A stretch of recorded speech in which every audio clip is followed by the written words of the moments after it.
श्रद्धा देखिए दोस्तों, वर्ष की 24 एकादशियों में ज्येष्ठ के शुक्ल पक्ष की एकादशी सबसे बढ़कर फल देने वाली है।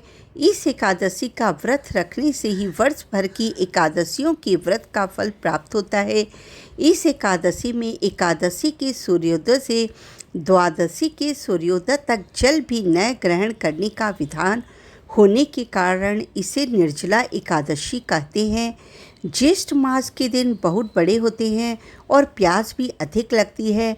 ऐसी दशा में इतना कठिन व्रत रखना सचमुच ही बड़ी साधना है। निर्जला एकादशी के दिन अपनी शक्ति और सामर्थ्य के अनुसार ज़रूरतमंदों को अनाज, वस्त्र, छतरी, फल, जल से भरे कलश या बोतल और सिद्धा और उसके पर दक्षिणा भी रखकर दान कर सकते हैं। सभी व्यक्तियों को इस दिन मीठे शरबत या शिकंजी के प्याऊ लगवाने चाहिए और प्यासों को पानी जरूर पिलाना चाहिए। आज के दिन निर्जला एकादशी को भीमसेन एकादशी के नाम से भी जाना जाता है। यही कथा इस प्रकार से है कि एक बार श्री भीमसेन अपने व्यास जी से बोले कि हे पितामह, भ्राता युधिष्ठिर, माता कुंती, द्रौपदी, अर्जुन, नकुल और सहदेव आदि एकादशी के दिन व्रत करते हैं और मुझसे एकादशी के दिन अन्न खाने को मना करते हैं। मैं उनसे कहता हूँ कि भाई, मैं भक्तिपूर्वक भगवान की पूजा कर सकता हूँ और दान दे सकता हूँ, परंतु मैं एकादशी के दिन भूखा नहीं रह सकता। इस पर व्यास जी बोले कि हे भीमसेन, यदि तुम नरक को बुरा और स्वर्ग को अच्छा समझते हो तो प्रत्येक मास की दोनों एकादशियों को अन्न न खाया करो। इस पर भीमसेन बोले कि हे पितामह, आपको प्रथम कह चुका हूँ कि मैं एक समय भी बिना भोजन के नहीं रह सकता। फिर मेरे लिए पूरे दिन का उपवास करना तो कठिन है। मेरे पेट में जो अग्नि का वास है, जो अधिक अन्न खाने पर भी शांत होती है, और मैं प्रयत्न करूं तो एक व्रत अवश्य कर सकता हूं। अतः आप मुझे कोई एक ऐसा व्रत बताइए जिससे मुझे स्वर्ग की प्राप्ति हो। श्री व्यास जी बोले कि हे वायुपुत्र, बड़े बड़े ऋषि और महर्षियों ने बहुत से शास्त्र आदि बनाए हैं। यदि कलयुग में मनुष्य उनका आचरण करे तो अवश्य ही मुक्ति को प्राप्त होता है। उनमें बहुत धन खर्च होता है और उनमें से जो पुराणों का सार है उसे कहता हूँ कि मनुष्यों को दोनों पक्षों की एकादशियों का व्रत करना चाहिए। इससे उन्हें स्वर्ग की प्राप्ति होती है। श्री व्यास जी बोले कि हे भीमसेन, कृष्ण और मिथुन संक्रांति के मध्य में ज्येष्ठ मास की शुक्ल पक्ष की एकादशी होती है। उसको निर्जला एकादशी कहते हैं। उसका निर्जल व्रत करना चाहिए। इस एकादशी के व्रत में स्नान और आचमन में जल वर्जित नहीं है, लेकिन आचमन में 6 मासे जल से अधिक जल नहीं लेना चाहिए। इस आचमन से शरीर की शुद्धि हो जाती है। आचमन में 6 मासे से अधिक जल मद्यपान के समान है। इस दिन भोजन नहीं करना चाहिए, क्योंकि भोजन करने से व्रत नष्ट हो जाता है। यदि निर्जला एकादशी के सूर्योदय से द्वादशी के सूर्योदय तक मनुष्य जल ग्रहण न करे तो उसे सभी एकादशियों के फल की प्राप्ति होती है। और द्वादशी के दिन सूर्योदय से पहले उठकर स्नान, ध्यान आदि से निर्वृत्त होने के बाद सिद्धा निकाले और उस पर दक्षिणा रखकर किसी मंदिर में या किसी ब्राह्मण को दान कर दें। इसके पश्चात किसी भूखे को भोजन करवाएं। तत्पश्चात स्वयं भोजन करें। इसका फल संपूर्ण वर्ष की एकादशियों के फल का बराबर होता है। हे भीमसेन, स्वयं भगवान ने मुझसे कहा था कि इस एकादशी का पुण्य समस्त तीर्थों और दानों के बराबर है। एक दिन निर्जला रहने से मनुष्य पापों से मुक्त हो जाता है। जो मनुष्य निर्जला एकादशी का व्रत करते हैं उसको मृत्यु के समय भयानक यमदूत नहीं दिखते और भगवान विष्णु के पार्षद स्वर्ग से आते हैं और पुष्पक विमान पर बैठाकर स्वर्ग को ले जाते हैं। अतः संसार में सबसे श्रेष्ठ निर्जला एकादशी का व्रत है, अतः यत्नपूर्वक इस एकादशी का निर्जला व्रत करना चाहिए। उस दिन ओम नमो भगवते वासुदेवाय मंत्र का ज़्यादा से ज़्यादा उच्चारण करना चाहिए। ज़रूरतमंदों की सहायता करना चाहिए। अन्न और जल का ज़्यादा से ज़्यादा दान करना चाहिए। इस प्रकार श्री व्यास जी के ऐसे वचन को सुनकर श्री भीमसेन ने निर्जला एकादशी करने का निश्चय किया और उन्होंने उनके कहे अनुसार ही निर्जला एकादशी का व्रत किया। इस एकादशी को भीमसेन या पांडव एकादशी भी कहते हैं। निर्जला व्रत करने से पहले भगवान की पूजा जरूर करनी चाहिए और उनसे विनय करना चाहिए कि हे भगवान, आज मैं निर्जला व्रत कर रहा हूँ, इसके दूसरे दिन भोजन करूँगा। मैं इस व्रत को श्रद्धापूर्वक करूँगा, उससे मेरे सभी पाप नष्ट हो जाएं। इस दिन जल के पात्र को छोटा या बड़ा लाल कपड़े से ढककर जरूर दान करना चाहिए। जो मनुष्य इस व्रत को सूर्योदय से पहले उठकर स्नान तप आदि करके इस व्रत का संकल्प लेता है, उसे करोड़ों स्वर्ण फल दान का फल मिलता है। और जो मनुष्य इस दिन होम आदि करता है, उसके फल का वर्णन भी नहीं किया जा सकता। इस निर्जला एकादशी के व्रत से मनुष्य को विष्णु लोक की प्राप्ति होती है। जो मनुष्य इस दिन अन्न खाते हैं, उसे चंडाल समझना चाहिए, वे अंत में नरक को जाते हैं। उस ब्रह्म हत्यारे, मद्यपान करने वाले, चोरी करने वाले, गुरु से द्वेष करने वाले, असत्य बोलने वाले व्यक्ति भी यदि निर्जला एकादशी का व्रत करते हैं तो उन्हें निश्चय ही स्वर्ग की प्राप्ति होती है।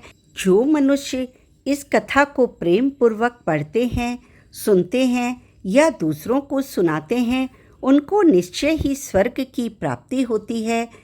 निर्जला एकादशी व्रत फल कथा इस प्रकार है दोस्तों। एक गांव में एक व्यक्ति रहता था जिसकी नई नई शादी हुई थी। तो वो अपनी नवविवाहिता बीवी को लेने के लिए अपने ससुराल जा रहा था। जब वह जल्दी जल्दी तेज कदमों से चलकर अपने ससुराल जा रहा था तो रास्ते में उसे एक नदी दिखाई दी, जिसमें एक गौ माता जल पीने के लिए उतरी थी, मगर नदी का जल बहुत गहरा होने की वजह से वो वहाँ से निकल नहीं पाई। तो उसने जब गौ माता ने जब उस व्यक्ति को देखा तो उसने कहा कि हे पुरुष, तुम मुझे इस नदी के जल से बाहर निकाल दो, मैं बाहर निकलने में असमर्थ हूँ। तो उसने कहा कि मैं आपको इस जल से बाहर नहीं निकाल सकता। इस पर गौ माता ने कहा कि आज ज्येष्ठ मास की निर्जला एकादशी है, अगर तुम मुझे इस जल से बाहर निकाल दोगे तो मैं तुम्हें वरदान दे दूंगी जिससे तुम्हारी 7 पीढ़ियाँ तर जाएगी।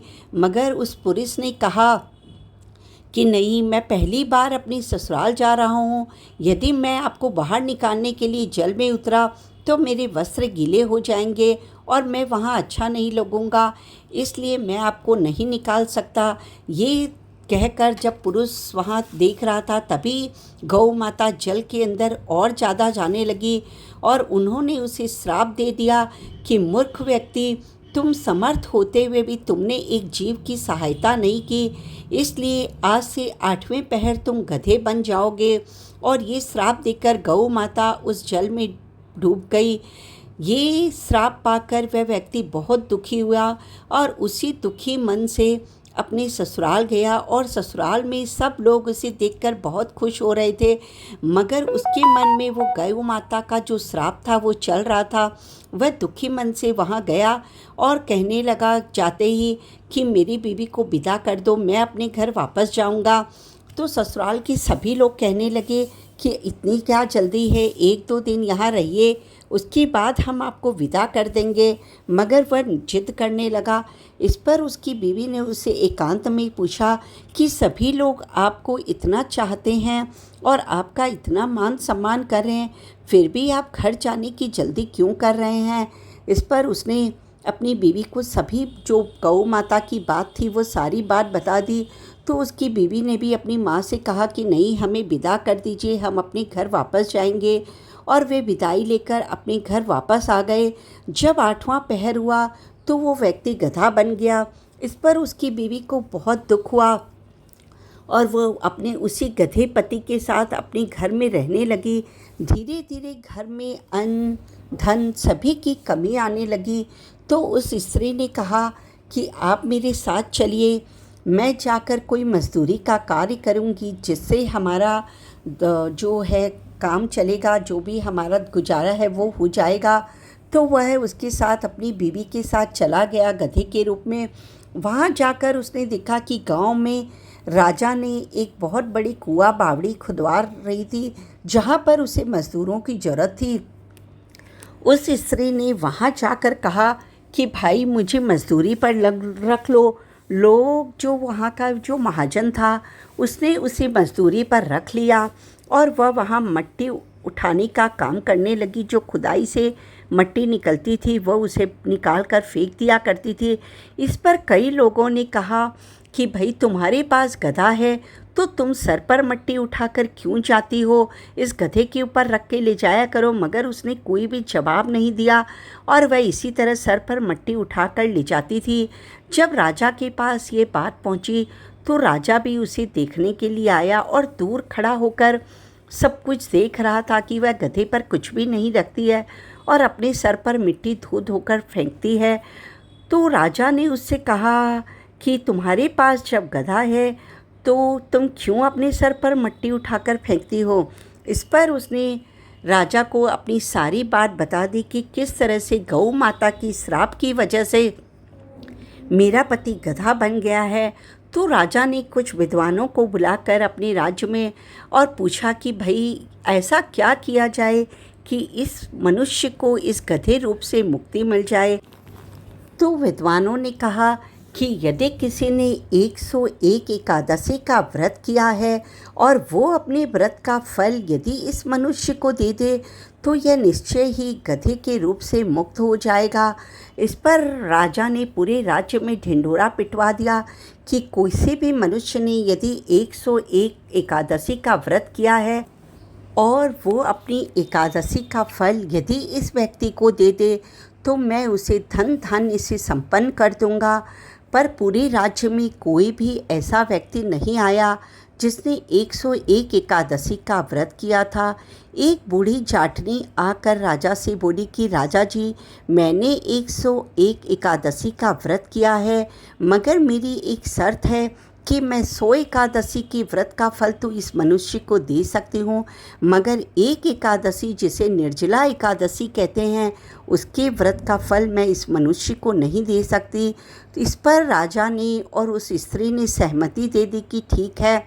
और उस जो वो जाटनी बुढ़िया थी उसने अपनी 100 एकादशियों का जो फल था वो उस मनुष्य को दे दिया और इससे वह मनुष्य रूप में आ गया। मगर क्योंकि उस जाटनी ने अपनी एक एकादशी का फल उसे नहीं दिया था इस वजह से उसकी जो पूंछ थी वो गधे की ही रह गई। मगर फिर भी उसकी स्त्री बहुत खुश हुई और राजा को भी बहुत अच्छा लगा कि ये वापस अपने मनुष्य रूप में आ गया। तो उसने राजा ने उस जाटनी से पूछा कि तुम्हें क्या चाहिए, मुझसे कहो मैं तुम्हें वो ही दूंगा। तो उस जाटनी ने कहा कि मुझे कुछ नहीं चाहिए राजा जी, मैंने अपनी 100 एकादशियों का फल देकर भी जो पुण्य कमाया है उस पुण्य से मुझे स्वर्ग की प्राप्ति निश्चय ही होगी। और मैं निर्जला एकादशी का व्रत करती हूँ जो सभी एकादशियों में सर्वश्रेष्ठ है और उसके फल से निश्चय ही मुझे स्वर्ग की प्राप्ति होगी। तो मुझे आपसे कुछ भी नहीं चाहिए। ये सुनकर राजा को बहुत खुशी हुई और राजा ने भी नगर में ये ढिंढोरा पिटवा दिया कि सभी लोग 12 महीने की दोनों जो एकादशी आती है उनका व्रत जरूर करें, उसमें अन्न ग्रहण न करें और नहीं तो निर्जला एकादशी का व्रत तो जरूर करें। और राजा ने भी खुद इस व्रत को कर और मोक्ष की प्राप्ति की। सभी मनुष्यों को साल में एक बार निर्जला एकादशी का व्रत जरूर करना चाहिए। यदि आप अपने स्वास्थ्य की वजह से निर्जल नहीं रह सकते तो जूस या फल लेकर भी इस व्रत को जरूर करना चाहिए। बोलो विष्णु भगवान की जय। जय दादी की।